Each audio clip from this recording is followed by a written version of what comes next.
Welcome to the House by Vegasor podcast. I'm your host, William, and joining me will be Derek. Hello.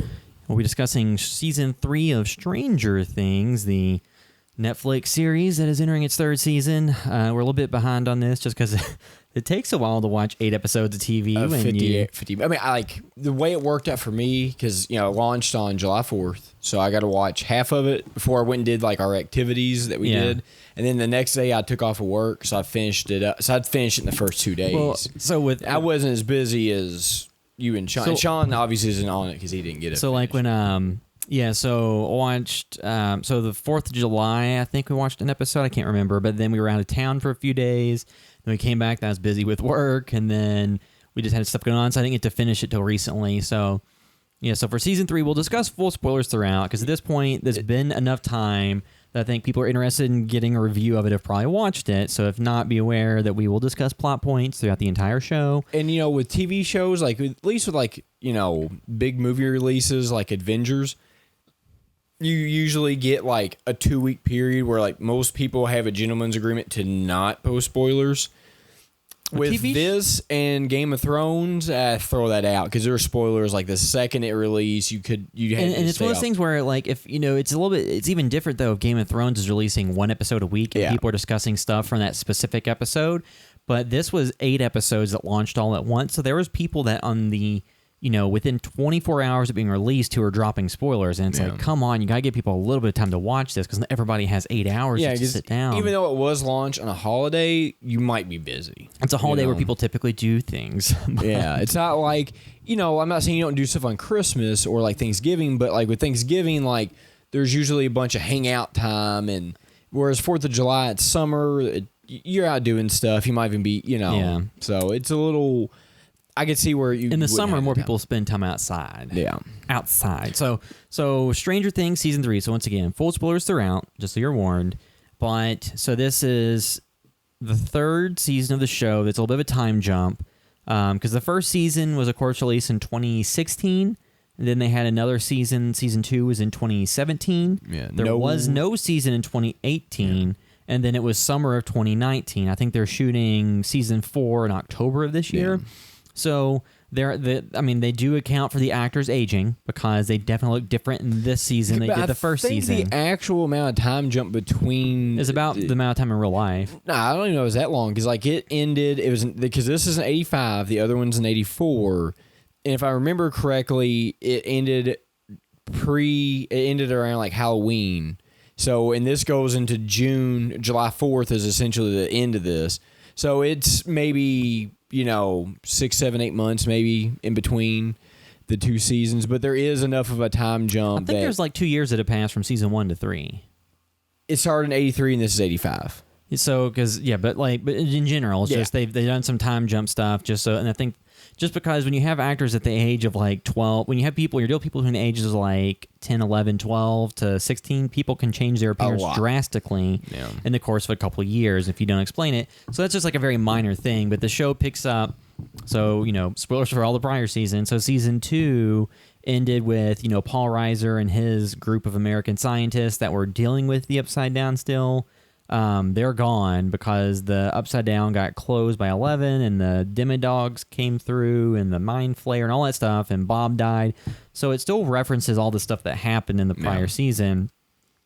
And this season starts out with the Mind Flayer because you don't know. So the cold open of the series is Russians opening another portal to the Upside Down, but it's not made clear where they're doing that. Well, it is because after it's over, then you see them get out, and it's in Russia because they're like in a snowy area. They get in a helicopter and they fly off. But it's just a thing where it sets up. So they've been trying to reopen the Upside Down, and by doing so, they activate the portion of the Mind Flayer that was still out in the real world, and then that can start possessing people like it did with Will in season 2.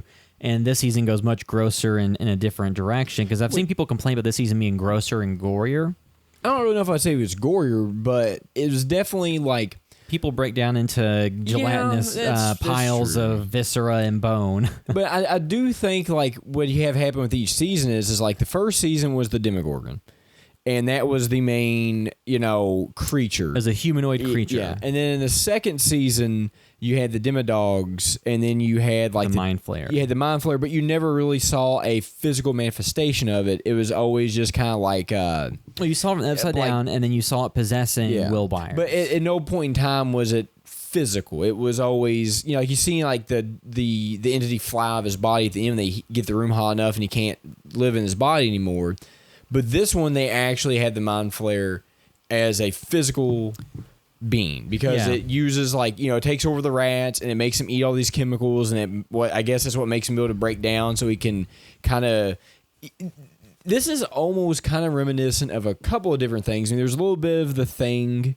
Because that's something that I think they reference. The Blob. Or the Blob, the Thing. But I think with the Thing, because of the way it infects people, and then they can break down into the Thing. Invasion of the Body Snatchers, all these different things. Because, and a little bit of the Faculty, too. But that was just mostly referencing things that were released before. So the main idea is that the Mind Flayer gets released or gets reactivated, and it starts possessing people, starting with Billy. Yeah. And then they just But the way it does it is it attaches to your mouth and puts... I guess stuff in your mouth to take and then you get possessed, and then eventually the creature is able to have people take people's bodies and then turn it into goo, where they take the muscle and bone and blood and viscera and all that stuff, and it creates a creature out of it. Yeah. And then it can attack people, and it builds up to a lot. It gets a lot of people who become part of this, and it's something where too you don't really think about the human toll when you're watching the show, but it's like, man, like 30, 40. I think in the show. At the end, the news story said that 30 people died. Yeah. So 30 people got sucked into becoming the earthly form of the Mind Flayer. Yeah. And so you have, Billy's capturing and recruiting people to become part of it. And then you have the element of Steve and his new coworker, who's a new character of the series, Robin, played by Mia Hawke. With Dustin, and Erica, who is Lucas's younger sister. So they get into a plot line about hearing a Russian broadcast in the mall, and then investigating and finding that it's actually an underground base that they sneak into, which is very Death Star. So that's a storyline, and then you have the storyline of Lucas and Mike and Max and Eleven having a bunch of teenage love drama. And they kind of follow the Billy storyline because they're trying to find out who the Mind Flayer is controlling. Yeah. And then you have like an episode or two where you have kind of like Elle and Max playing detective, like trying to find out what Billy's done. And then you have interactions, and then you have like a fight between Billy, and then so it builds up like the teen element. It's very heavily I think this one's more influenced, and even name checks like Fast Times at Ridgemont High and all these different things that are more summer based. Well, yeah, and there's definitely like a direct at the very beginning of the season. It does a reverse, of red bathing suit. So instead of it being the male gaze at a young female getting out of the pool, it's Mike and Nancy's mom and other women staring at Billy as he's the lifeguard at the local pool. Yeah. So you have some different inversions of tropes, and then.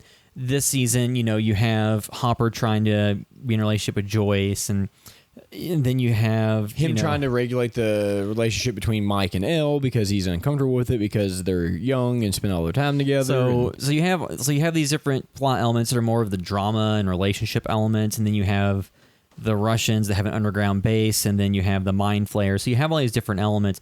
And this season, more than the prior two, really does feel like a summer movie broken up into just 8 parts. Yeah, it does. I mean, it feels like a kind of like a... I don't know, kind of like not on the same vein, but just something like E.T. It just feels they've all had the Amblin feel because that's heavily influenced, but like this one reminded me more because the prior seasons, at least season 1 and I think 2, seem more subdued, and you have more naturalistic conversations between characters. It seems like in this one you have characters that are talking a mile a minute over each other very loudly in situations where that probably wouldn't be a great idea. And I think that's just like an element of a lot of, summer action movies do that. And a lot of Michael Bay movies do that, where everybody just talks over everybody. But I didn't really have a problem with that because I think each season's been a little bit different flavor. And I think that the Duffer Brothers are smart enough, too, that that may have been intentional, given that it's more give it a different flavor. Yeah. Because, like, you have Hopper, who takes inspiration from Magnum P.I., and he has the awesome shirt that he wears for most of the season. And, it's funny because, like, Stranger Things, and I've heard, points of criticism and points of people really love it, but it is very nostalgia heavy. Now, granted, I was born in 1990, so I'm not nostalgic, I guess, for the 80s because I like elements of it, but I was not, I was born because I was born in 85, so my memories of the 80s are just the end of the 80s when I was, 4 or 5. You'd probably be more nostalgic for the 90s. So I'd probably be more nostalgic for the 2000s. I don't think there's a huge difference in culture, a huge difference between 1992 and 1986. It's only 6 years difference, but the 80s are when a lot of pop culture things came out that everybody loves and obsessed with now. So in this, season, they name check The Thing, but they already mentioned John Carpenter stuff before. Yeah, but it's funny though because I know like in the canon, which I think we've covered. Have we covered Day of the Dead? I cannot remember. The George Romero. Yeah, we haven't done that one yet. Or no, we did. Yeah, we covered so much. Or I don't know, maybe we didn't. I can't remember. We've done Land of the Dead. Yeah, Land of the Dead. But I don't particularly remember that one being a really well-received movie. Maybe I'm completely wrong. No, I think they were kind of playing fast and loose, playing favorites with things that they liked because in the 80s, The Thing was seen as a commercial and box office failure that was given its due over the decades and is now considered a masterpiece, but back then wasn't. Well, you have a theater that's full, like a big theater full of people at Day of the Dead or Days of the Dead, and it's like Day of the Dead. Day of the Dead, and it's like not the horror convention. I don't know if that's necessarily accurate. I don't know that a just opposed to the other theater has Back to the Future, so it's like a hip mall with a bunch of teens. I'm not sure because I think too, like those Romero movies, they had some different not rated cuts or NC-17 and things like that. But yeah, so overall, like they have a lot of pop culture references. They reference New Coke and different food elements. Definitely. Which here's the thing I realized about New Coke. All right, I don't remember it because I wasn't alive when it came out, but I remember Crystal Pepsi. Yeah, Crystal Pepsi, which is back now, which was for a while. They did New Coke. You can get it, but you have to buy it online from Coke.com. And you get 2 12-ounce cans and 2 Stranger Things 8-ounce bottles of Coke, which is regular Coke and Coke Zero, for $20.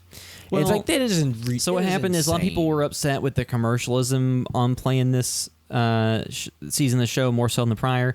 And I think that would say that whenever you have something that's based in an era, when you have it set in the 70s, 80s, 90s, whenever you set something as a period piece or set it in a specific prior era, if you don't have all the hallmarks of that era, which unfortunately a lot of times is commercialism and products and things, it can ring false. So you compare. Do people not remember that in a movie that is like Back to the Future? Go back and watch those movies, and that's full of Sony, it's a Nike ad, and there's Nike, and there's Pepsi. Pizza Hut. Well, they have like the little twisty Pepsi glass, and he goes in the diner, and he's like, "Give me a Pepsi Zero or something, whatever it is," and so there's just a bunch of, and you have like. Obviously Nike, we said that, but the DeLorean from AMC. It's like there's 2 ways to do it. There is the Back to the Future or just the more naturalistic approach like Stranger Things took, or you can Wayne's World it out and just make fun of it. It's like I'm eating Pizza Hut. But I think that you can do it a few ways because something that was come out in the past few years that would be comparable to Stranger Things is the movie Summer of '84, which you haven't seen, right? No. So that is a movie that was very much in the Amblin era. It's where a couple of neighborhood kids think that their neighbor is a serial killer, and it's set in the 80s, but it was actually shot in Canada, and it was shot on a lower budget. So a lot of it, you get what they're doing, but it doesn't ring as true as when you see the stuff from that era. Because, too, as somebody growing up in the 90s when malls were still a thing, because it was funny because you had the shopping mall that was killing off small shops. Yeah. And then the shopping malls kind of reached their peak and kind of tapered off. And then like the superstores, like the Walmart and Target superstores became big. And then because people could go there. And then the turn of the century, like the early 2000s, going into the mid 2000s to now, you've had online shopping slowly kill a lot of that off. So now it's essentially online shopping and like Target and Walmart. And you do have some shopping malls left, but their importance to people is vastly decreased. Now, I do say that understanding teens today still do go to the malls to hang out, but it's a different environment than it used to be. Yeah, it's different, and it's not as... Because, like, they're not probably going to... like you go to, just we're in Louisville base, so you go to like Jefferson Mall and St. Matthews, like they're a lot different now than they were. Well, and two, they're not as big of events because it used to be there were some things you could only get from certain stores or at the mall. If you want to get, I have memories of when Dragon Ball Z was coming out, you would go and buy the VHS tapes from the place in the mall. That was the only place that had it. Suncoast Video or something like that. It's something like that. There's some. It was a limited FYE. That's what it is. I don't think it was FYE. They've still existed recently. Yeah, but they still exist. But I'm saying, that's the only place you can get some of that. I think it was Suncoast. It may have been. There's but some the point being, back in a certain era, it was a bigger deal to go to the mall because they had stuff you couldn't get other places. At this point, anything you want is just a click away on your phone. That was kind of the infancy of like online shopping, so people were still kind of like, I don't know about this, and now you don't think you just buy stuff online. Yeah, so it's just like it's just funny seeing in the show they touch a little bit on how the big shopping mall hurt a lot of the small town shops. Yeah. And they touch on that a little bit, which is ironic that years later shopping malls will be on the decline. Yeah. Which this is getting a little bit off track, but just them, they actually redid that mall to that. It's a mall in Atlanta. And so like half the mall, from what I understand from what I've listened to, is like that was still a functioning mall at the time. So just half the mall was with the set they were using, but the other half was still being used because it was an actual mall. They just took the dead portion of it and revamped it for the show. So like, because they only showed a handful of stores. Because the actress that played Erica, it was one of the things I was looking at on Instagram where they'd interviewed all the cast. And they were asking about the malls, and she was talking about it, saying, hey, there was still a real mall. Yeah. Like, so they had redone half of it, and then the other half was like regular people trying to like shop and snoop, because it was still there. But I think that like it not being a part of the 80s, because it still is a fun thing, because it's different. It's like we have an appreciation for the 80s, I guess, because a lot of the culture that came out of it and pop culture and stuff. So I have no issue with it. I think it's fun. And because like we just reviewed our previous podcast is Once Upon a Time in Hollywood, and that movie is purely nostalgia, or not purely, but there's a lot of it there. So nostalgia sells, and it is fun. And I think that if you took this and had it in the 80s, but you didn't have any pop culture references, it would feel weird. Maybe not. Well, yeah. So trying to work through just a good structure for this. So yeah, there's so many threads. I think that in terms of like looking at the season from just the overall like technically it looked great. Yeah. The special effects were really good. I mean, there's probably some stuff where you would rather seen like a practical. Like something like The Thing with like Rick Baker or whatever, but on the scale of this show and the budget and time, there's no way they couldn't do it in CG. The only issue I had is, and this is still happening this way, it's also because it's summer and my shift, I go to bed earlier. Like when I watch this show, it's always during the daytime. So a lot of times when the mind flare's on, like it's obviously going to be low light. So it's hard to see because of the glare. Yeah. So like I have not really got to watch this at nighttime yet because I go to bed at like 9 o'clock. So by the time I'm going to bed, it's light out. But see, so some big additions to the cast for this new season. So Carrie Ellis, or Carrie Ells, how you pronounce it. So from Princess Bride, Saw, a bunch of TV shows. He's really good in this. Days of Thunder. He always like. It's funny that from like the Princess Bride, he was Wesley, the good guy hero, and then a lot of other stuff. He's like the smarmy. Douche, but he plays it so good. Jake Busey had a role. Yeah, Jake Busey's fun in this. And then Mia Hawke was Robin, who was a great addition. Yeah. Was a really good actress.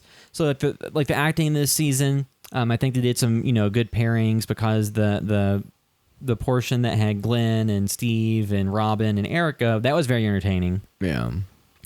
And then like the other kids paired up were pretty good with like Mike and Elle and Max and all them. And then the pairing of Hopper and Joyce is where some people ran into saying there were problematic elements. And I think that because like Hopper was jealous of Joyce, and anytime she talked about guys, he would be like, "Oh, is he your boyfriend now?"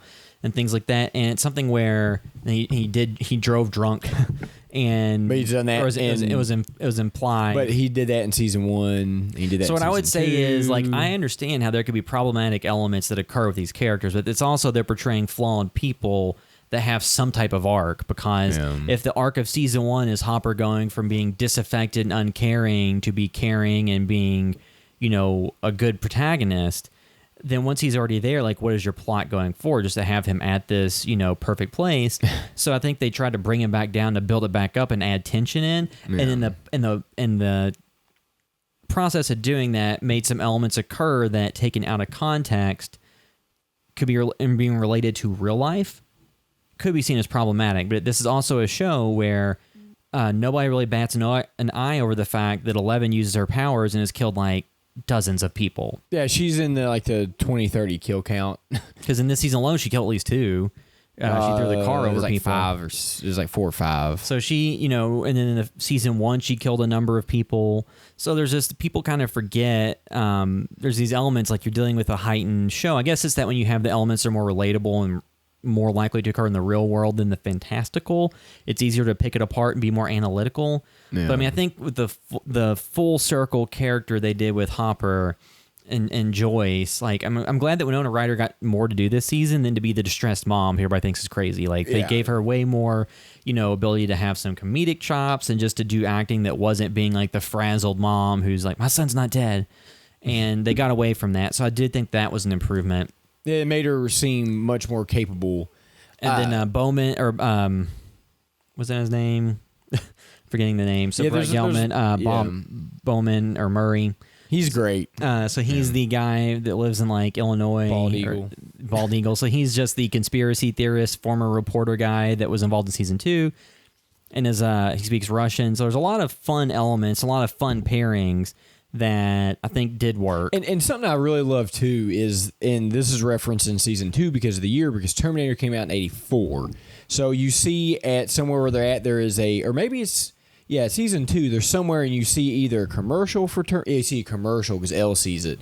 And then there's somewhere else where they're in town square or something, you see a movie marquee where it has Terminator, but then they have the Terminator pretty much as a villain in this season. Yeah, but like some people are like, so you have a character that's coming after Joyce and Hopper and Alexei, who they kidnapped from the underground. Well, I think the best way to do this is let's just try to like talk about each, because each individual character has an arc. So with Joyce and Hopper, what starts it off is like Hopper, we're just going to go through the actual story beats that I think matter the most, and that is that she tries to find out why the magnets are falling off of her fridge. And that leads her to believing that there is some type of device that is, when it's powerful enough, that it causes things to lose their magnetism. So they're worried that it may be they want to facility. They go back to the facility. While they're there, he shoots, hey, there's nobody here. Well, they hear something upstairs. Hopper goes upstairs to investigate. It's Terminator guy. And he kicks the shit out of Hopper. Fast forward to the next day. He gets up on his feet. They go visit the mayor because he was at the mayor's office. Him and the mayor get in a scuffle. He beats the hell out of the mayor. Finds out that the mall has purchased all this land. That the mayor is corrupt, and that was Carrie L's character. So the mayor is corrupt and then worked and allowed Russians to build the mall there. And he kept quiet on it in exchange for, I guess, money and power. Yeah. And so then they investigate that further and steal a car.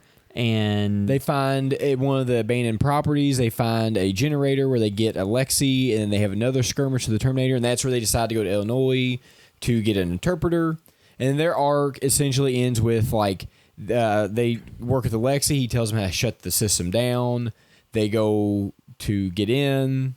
There's a fun scene in like a fair in a fun house, and Alexei gets killed before they get there by Terminator. So so that's their arc, and then like we said, then it ends with them in the underground territory. Hopper essentially gets in a fight with the Terminator at the generator, and he throws him into it. It causes it to get unstable. When Joyce goes to shut it down, which blows it up, he can't get away. She shuts it down. Hopper's gone.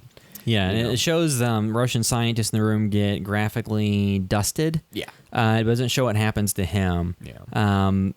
So here's the thing. So there's so much stuff, you can't hit every single beat. Well, in terms of like the major things, I would just say, so yes, it was an emotional moment. It was sad. But him being one of the very main characters, and it didn't show him dying on screen, they did the same thing in season 1 with Elle. Yeah. They didn't, it made it seem as if she was dead, but it didn't show it happen. So I am of the belief that he is in the Upside Down until I hear otherwise. Yeah. We'll get more into the very end at the end. But yeah, so then like the stuff with Steve and Glenn and Robin and Erica, when they basically he hears a code on his CB radio set up. They track it to the mall. They decipher it with Robin's help. And then they break into the loading dock, which is where they bring stuff Erica. in. And then they go underground, and then they get stuck there. And then they get, Steve and Robin get questioned because they think they're working for someone. Steve gets beat up. He does win a fight though against one of their soldiers, but then when they get caught and interrogated, he gets beat up. There's a meme that's floating around. It's like one of my favorite ones. I don't know if I sent it in the group or not yet because Sean hasn't watched it, but it's from Rambo: First Blood, and it's where he's got the mustache and they got him tied up and they're cutting him. He's like, "I told you I work for Scoops Ahoy." Yeah, because like he's getting beat up and he's like telling them the truth that he works for Scoops Ahoy, and they don't believe it. So then, so you have that element, and then their plot point converges with the remainder of the plot because when like Hopper and Joyce and everybody gets there, they've been in the facility, so they're able to tell. They're able to tell them where like over the radio how to get where they need to go. And then too, you have like a big moment where Robin was like, it was very cliched in the setup, but then they did a twist on it. So you have it set up. It's like, oh, well, she's the girl that wasn't, the quote unquote, popular hot girl. So Steve didn't notice her when he's in high school, but now since she's right in front of him, he's going to fall for her. And, she comes up to Steve that she likes girls, and he's just very cool with it and like immediately supportive and just her friend. Yeah. So that was a nice moment. And it was something that I was like, are they really going to do the plot point of here's a person that's not unattractive. We're just not dressing them up to be the attractive popular person, which we easily could. Because a lot of times you can, like She's All That and all those 90 movies. It's like, oh, the glasses are off and oh my God. But this show, like, they didn't go that easy of a route. They made it where she was into girls, not guys. Like, oh, okay, that was a nice twist and avoided the completely obvious thing to do here. Yeah, it was handled well, and like Steve's progression as a character from the very beginning of the series was a D-bag. Now he's probably one of the most, if not most likable characters. He's, I guess you would say he's 80s woke. Yeah, at least as of right now. But so you have stuff like that. I'm trying to remember all the other things like. Well, then you have like the big thing is like the big bad in this season. While it is the Mind Flayer, they can't have him on screen all the time. They have Billy. So it goes to Billy, which his name is Decray Montgomery. Is that how you say it? I always mispronounce it. Dacre. Anyway, yeah, Dacre. He's great. Well, because they take the personification of the 80s bully. Yeah. And not only is he just kind of a bully, he is now like a macho bully. Now he is also a supernaturally powered macho bully. Yeah. But he does have a shred of humanity, which he gets to explore in the end. Later on. And so his character arc, like one of the best scenes, and this kind of goes to like, I'm using this just because it worked so well, like Spider-Man Homecoming, when you have Peter Parker shows up at the house and Michael Keaton's there. You have that little bit of exchange where they show up. It's because Elle is they're like getting her and Max or just messing around with their powers, and they have like a little spin the bottle thing, and they get on somebody that's really boring. And they decide to watch people. They would decide to watch Billy. Well, she sees Billy with somebody doing something she doesn't really understand, and he kind of notices her. But the girl is screaming, and then Max goes on about how sometimes he does make the girls. Yeah, so she'll get her a magazine. But like, so they try to find out, they know it's a lifeguard, and anyway, they go through all that, but they end up at her house. And the girl Heather, which is a great scene because it really just gives him his like moment of like, just I don't know, it was really good because he's like, what who's missing what? Because it played out like a horror film scene, and because Elle kind of shows too much, she doesn't, she's still maybe kind of like socially awkward. Well, and two, the other thing is, so it wasn't super clear in the show. I know like Elle had a specific way of talking. It's not clear if anybody has made any attempt to catch her up on her education and be like, hey, here's how you speak in full sentences. Well, no, because there is a part where they do the scan, and it's like a book that says speaking good English. So, like, they're working on it. I would assume that based on the end of season 2, she's officially, like, his actual daughter, so she's probably enrolled in school. But it's just one of those things where, it's like, like I said, the one thing about this season, I think more so than the other seasons, is it did feel like there were times they set things up just for them to set up, because when Nancy and Jonathan visited a hospital, they ended up just, instead of taking the elevator back down to the ground floor, like went down a floor and through a weird way where they got into this big fight scene where they're being attacked by the boss from the newspaper and Jake Busey. And it's like, well, why didn't they just go all the way down to begin with instead of going through all these back parts of the hospital? And it was simply because otherwise you get down to 11 and it ends. Yeah, because so they have to set up like these kind of action set pieces, and there's a few times where seemingly like when the Mind Flayer, the big 20-foot tall version of it is out in the real world, and they know it's going to come to the cabin that they're at with like 11 and all the kids, they stay there versus just going hopping in the car and driving off. Yeah. And so sometimes they set things up where it doesn't make a ton of logical sense. Well, I guess the only thing I can say is like that's a cabin with one road in, one road out. They thought that maybe they could stop it there. And which this season had the problem of they've ramped up 11's powers so much that she was so powerful that like, which I don't personally have a problem with that, but that's why they had to set the stuff up in a certain way. You don't want, like, I think it gets repetitive. You had all 3 seasons in with her holding her hand out, screaming as her nose bled, and then that's how they solved the big bad of the season. Yeah. I think if they did that 3 times in a row, that would get really old really quickly. And it's not that she's not a cool character. She's essentially a badass X-Men,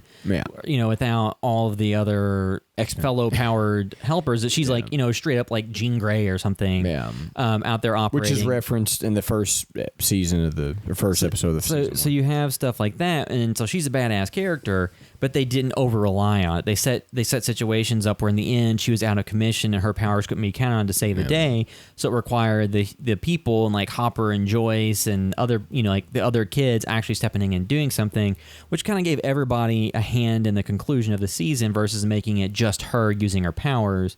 Which once again, she's a very cool character, and I like to see that. It's just if you over rely on it, then it becomes, well, is that how every season's going to end? So I mean, because essentially this is like, a horror movie, which is what I kind of want, with an X-Men in it. So the problem is find the balance of using their abilities and then.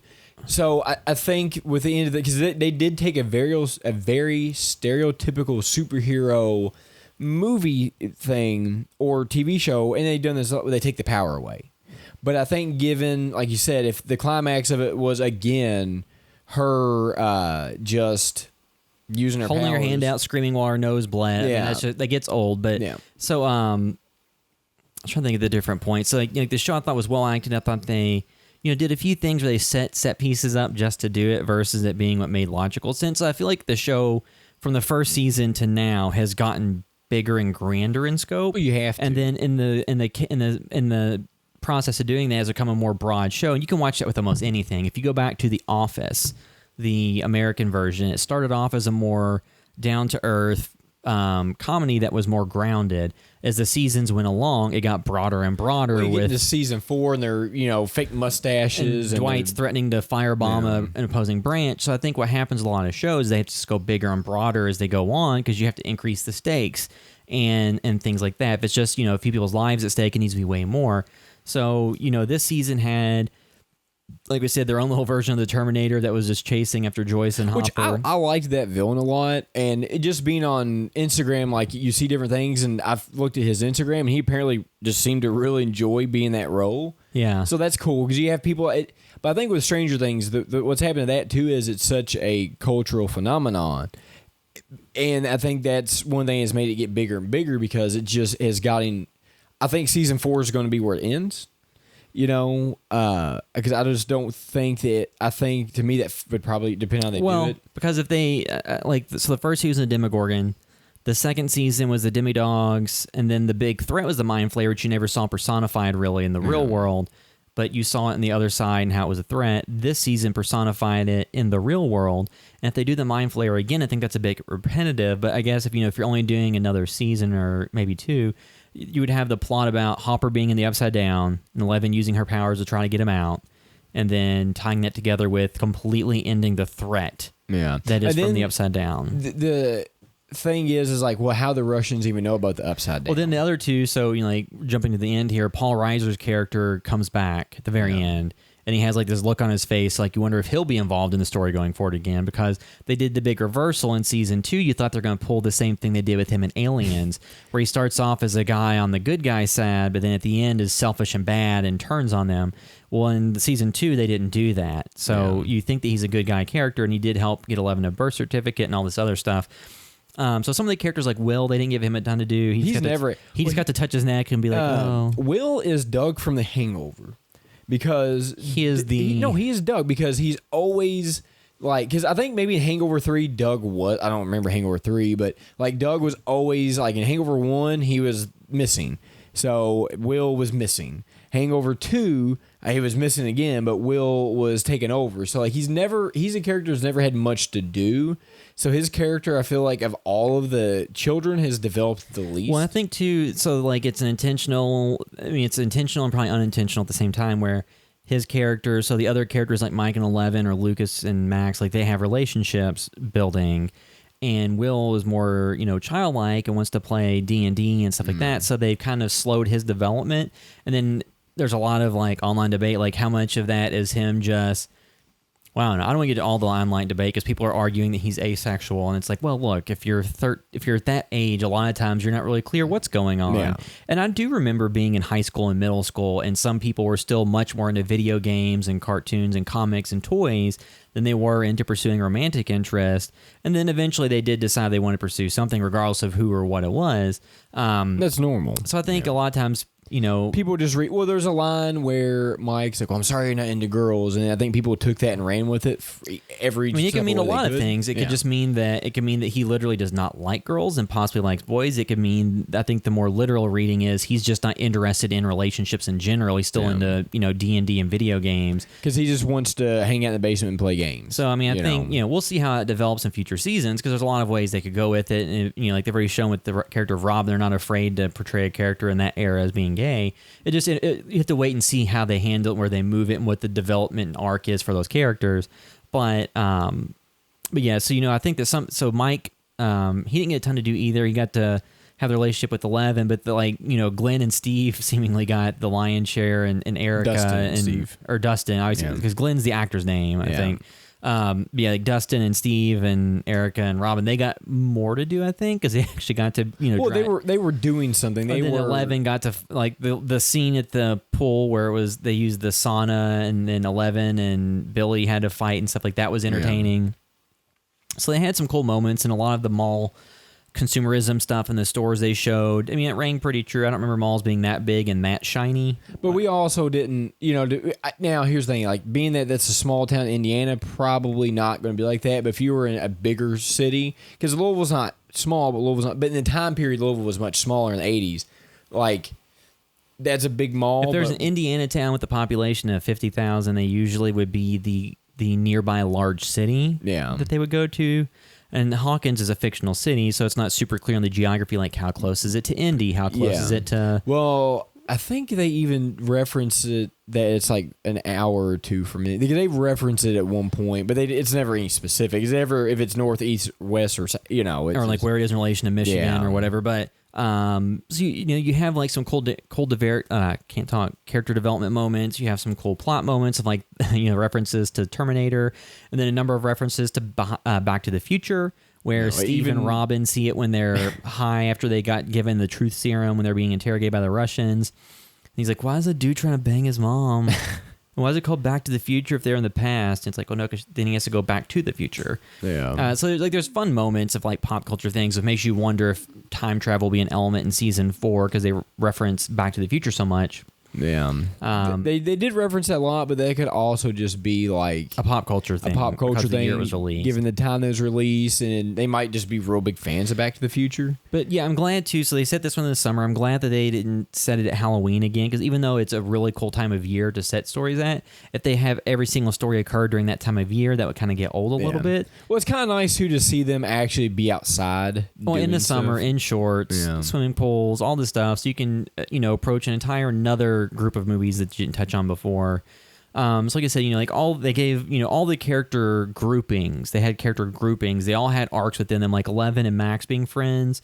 And then Eleven actually got to be more of herself because first season didn't have a chance. Second season, you see Hopper kind of putting She was hidden away. She was hidden away, but then she was also influenced by Hopper. Then this season, she was influenced by Mike and Hopper. Then, Max like, well, you can just do your own thing. Yeah, so I thought that was a positive element. And like Julia appreciated that and said it was like a good representation of like a female friendship that rang pretty true. Yeah. So it just, they had good character pairings of things that happened throughout the season. And Max was more than just like a girl they were interested in this season. She actually got to be a full-fledged character. Yeah. And so you had like all these different elements.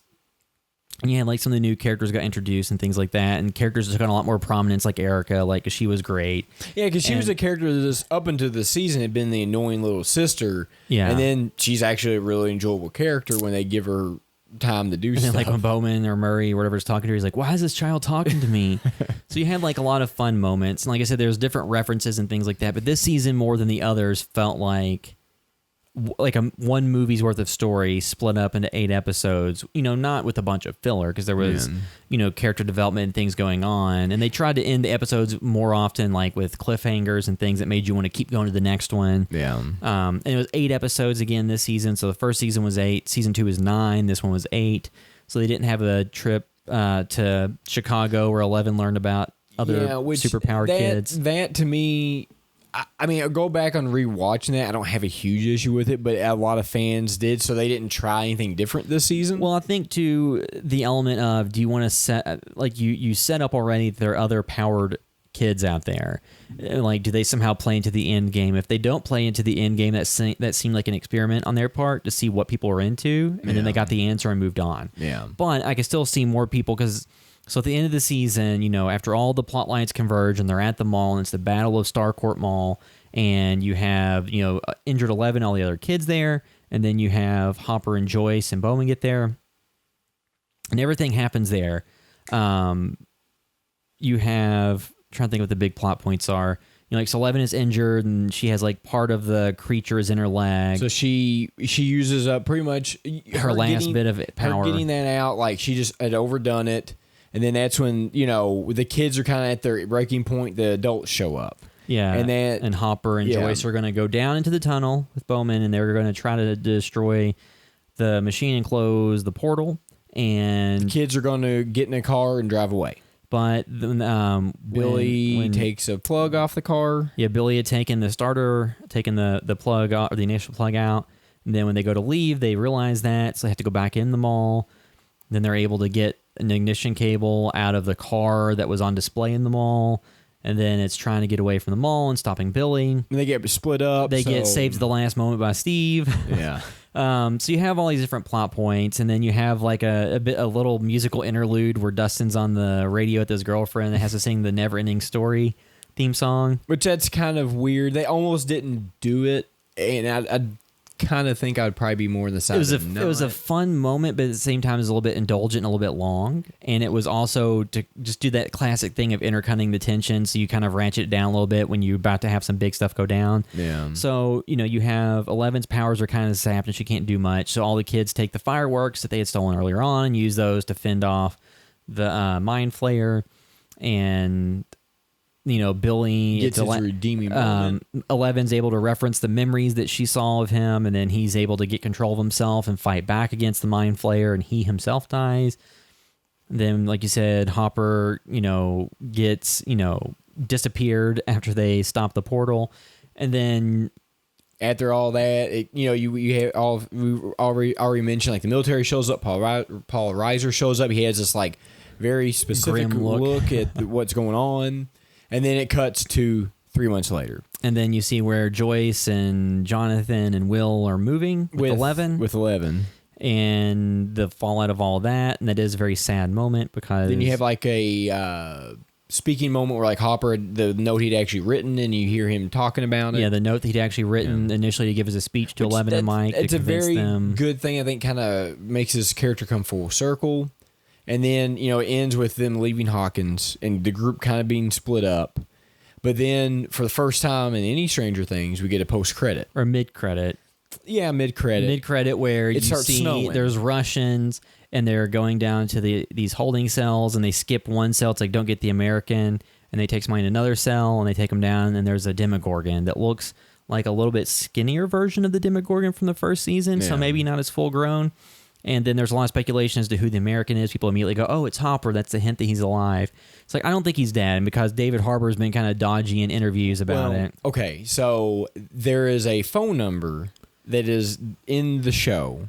And if you call it, you get a voicemail. You hit a voicemail, and it's from Murray or Bowman. From Murray, he's like telling Joyce that there's something he knows. Maybe it's big, maybe it's not. To give him a call. And then David Harbour on his Instagram account has been changing his profile picture to each one of those numbers over time. So I'm going to say that the fourth season, so somehow, because they took 11, because if, 11 had her powers, she could just probably find out where he was at really easily. So I would assume that her losing his powers, him going into because I would assume that he jumped into the Upside Down. It's possible. Which is a very long distance to jump. Yeah, but he is probably the American they referenced. So I actually don't. I think that it doesn't make a ton of sense for him to be the. I guess if the plot point was that he jumped into the opening, the doorway, and then came out an opening in Russia, they were trying to open too. Yeah. But I think that a more likely scenario is the American they have is maybe Brenner, because they had in season 2 had mentioned that he was missing, or his body was missing, or was possibly alive. So that would be how the they security guard referenced. That would be how they knew about the Upside Down, specifically in Hawkins and all that type of stuff. Yeah. And I still think the Hopper's probably just in the Upside Down. Well, there's a couple of theories. Is either one, he jumped into it, the explosion happened, and he was able to jump out of it right before, and then the Russians got him before they left. Yeah. So there's that, or there is the possibility that he's just in the Upside Down, or that I don't think that they killed this character. Something that TV and movies have always taught us: if you don't see the body on the screen, they're probably not dead. If you do, it doesn't mean anything. Yeah, well, as we saw in the season 1 of Stranger Things, they had a fake body. Yeah. So so you have the ending of it. You have the character arcs go a little bit forward. Mike and 11 say "I love you," and the kids kind of come back together. Dustin and Lucas and everybody, but Will leaves. So you have all these plot points where they'll be catching up next season. Something will bring them back together. Yeah. And which I think it's nice that they're filming it this year, and I do hope that it is the last season, because I was my initial, and if you follow me on Twitter or reading stuff, my initial reaction after the season was over was I felt kind of blah about it. Now, I've had time to rewatch it, because I rewatch it with my wife, because I watch it by myself, and then me and her watch it together. And I've just, being in the house, I've had on, and my feelings have changed a lot about it, and I really do enjoy it. It's not my favorite season. I think season 1 is my favorite, but yeah. I'd probably enjoy this one just a little bit more than season 2. But still, I still think one of the best shows out there. I can see why it's such a big deal and people enjoy it so much. And it does make you want the next season. I just think that's one of those things where it's so good that I would much rather them just end on a high note, as opposed to dragging it out for seasons upon seasons. They won't be able to do that because all these different actors, their careers are taking off. Yeah, and it was funny because Sean had mentioned he had a movie idea a couple years ago, before the season 1 of Stranger Things came out, where he would really I wonder what Winona Ryder's charging these days, in terms of getting a low budget movie put together. But after this, she's definitely A-list again. Yeah. And everybody's careers are taking off, and they're in high demand for other projects. What's funny is David Harbour's been in a bunch of stuff. Millie Bobby Brown's always attached. Because David Harbour, he was in the Hellboy reboot, which didn't do well, but he's going to be in the new Black Widow movie, the Scarlett Johansson one, and then a lot of the other actors in it are a ton of stuff. Finn Wolfhard's in a bunch of stuff. He's in it, and all these other things, and Millie Bobby Brown was in the Godzilla King of Monsters. Her name gets attached to almost everything that comes out now. It'd be really funny if she ended up in an X-Men film at some point whenever they relaunch that. But so like I said, this season I thought was fun. I thought that the first season to me is still the best, because it was the one that was the most had the most atmosphere and mood to it, and it was the one that was the most reserved and most grounded. And they've had to go bigger from there. Well, I think too, the box, and this one stayed consistently entertaining. Well, when the first season the box closed, right, and then as you go, you open it up. And then once you open it up, you can't close it back. Well, I think they'd even discussed, after the first season, there may have even been an idea that was the end of that story, and they're going to do a different story. Yeah. But then they decided, of course, to continue with that storyline. So, just the first season probably gave me an overall better impression, and was, it was what started the phenomenon and gripped people all over the place. I know some people have complained about this season, weren't a huge fan of it, but I thought it was entertaining, and it didn't lessen the brand. It didn't lessen my, interest in seeing more stories told in that universe. But it did make, as you said, I think they should have a definitive ending point for this story, and not just have it be a continue ongoing thing where they just go on forever. Yeah, I don't want it to be. I think to me, what would make the most sense, and like I said though, if it's still viewership numbers are huge and they're able just to make a bunch of money off of merchandise, money talks. But I don't think there's anything wrong with saying, hey, we've made this. This is the story we're going to tell. Because I'd much rather see it go out on a high note as opposed to see it go out where it's like, nah, it wasn't that good. So I think, like, in terms of overall seasons, I think, like we said, I would put this first season number 1, this season number 2, and then season 2 number 3. But I enjoyed all of them. Yeah, I've watched all of them. Yeah. I think this one being 8 episodes worked in its favor because they didn't have to have an extra episode of kind of filler in there. And so I just enjoyed what it's doing, and I look forward to seeing more of the show. Like I said, I do not want this to be a 10 episode or a 10 season series. I think that's too much. Yeah, for what it is, it's too much. And if they keep rehashing the same storylines with the Upside Down and the Mind Flayer, like, I mean, I guess they could have a bigger, badder villain on the other side this time. Who knows? I think I would much rather them go back to being like the first season and make it more contained, much more contained, more personal story. And I think that, to me, with the Hopper stuff, would make more sense if it's more closed and trying personal. to get him back. And yeah. So I guess I don't know if I'm going to give the overall season a score. Yeah, I mean, I think you can because what would you give it out of 10? It's an 8 out of 10. You know, like, it's not, like I said, I think the season 1 is 9.5, you know. Well, and two, I think there's the whole element of when you're watching the first season and it's new and fresh, you're experiencing for the first time. You can't really replicate that, even if later seasons have better technical expertise or have better pacing or structure things. Like, the first season just had a feeling to it that these other seasons haven't recaptured. They've done something different. Yeah. And with this one, like, watching it in the summer heat when it's really hot out and everybody's sweating and all this stuff, like, it worked pretty well. And, you know, they shot in Atlanta, so I'm sure it was warm. Well, actually, there's one scene where they're going to the fair and you could actually see their breath. It's like, oh, so they were shooting this in like the fall or winter, so it's cold because you could see their breath, and you definitely don't see that at any point during the summer. No. But yeah, so I enjoyed what we saw. Like, you gave it an 8. I think it's about an 8. Like, you know, the first season to me was probably like a 9 or 9.5, whatever. Like, just really great. It was really, you know, involving, got my attention, got me very interested. It evoked a huge feeling. You know, I like the soundtrack a lot still. A lot of the elements they did. I just liked a little bit more understated feel of the first season, but I didn't dislike the season at all, and I was definitely enjoyed it, and I wanted to get through it and see all the season. And like I said, I still want more. You know, it's not like I watch it like, okay, I've seen enough. So, no, but I think where I'm at with it is I want a very good 4th season, and I would prefer that to be the last. Yeah. I'm not saying that Stranger Things as a brand needs to end, but I would be okay if they went on to other things. Yeah, I don't remember if they said it was going to be 4 or 5 seasons. I don't think they had planned to go past like 5. Yeah. So I don't think they'll try to run it, you know, beyond its natural course. But yeah, so I guess I wrap up our discussion of Stranger Things season 3. We discussed season 2. I think season 1 we just discussed in passing. I didn't watch it till later because you and Sean, I think, watched it, and I didn't watch it till I think like several months or maybe I watched it right before season 2 came out. Yeah, so you can catch those. You can go check those out on wherever our podcast is listened to. You can find it on the YouTube too. So you can find all the work we're doing at houseofvideostore.com. Find links to our social media accounts to Facebook, Instagram, YouTube, Twitter, all that good stuff. You can leave us reviews on any of the podcast apps you use or services. And then if you want to find us specifically on the internet, you can find me on Instagram at the William Caps. You can find me at MetaWorld Derek. And then I'll wrap up this episode of the House by Video Store podcast. Thanks for listening. House by the Video Store.